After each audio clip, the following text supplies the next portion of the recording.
InDesign startup, setting up, getting going.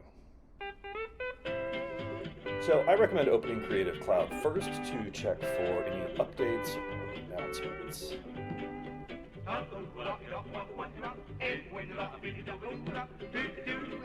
Then, if InDesign is up to date, open InDesign.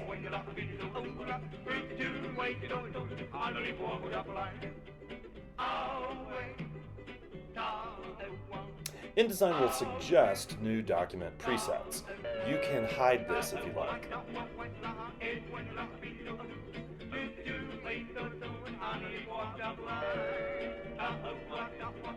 You can choose recent documents, but I'm going to start with a new file.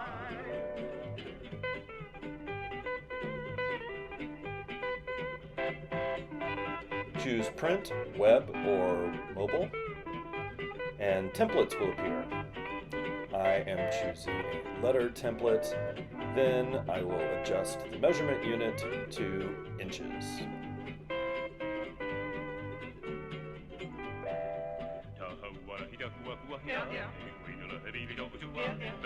You can change orientation to landscape or portrait. You can also change facing pages and several other options here. Note! If you find yourself making these changes often, create a new preset with them already made.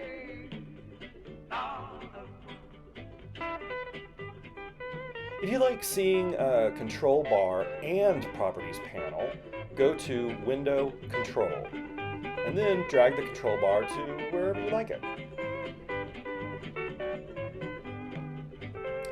Panels can be expanded and arranged in lots and lots and lots and lots and lots and lots and lots of ways.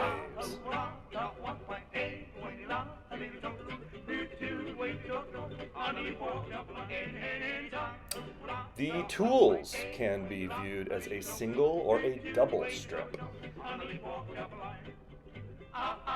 You might want to change the search bar, which defaults to Adobe Stock, to Help if that's what you would be using more often. Panels come in preloaded sets, or you can customize sets. Music on this has been the Hawaiian War Chant by Akoni Lani and his Islanders.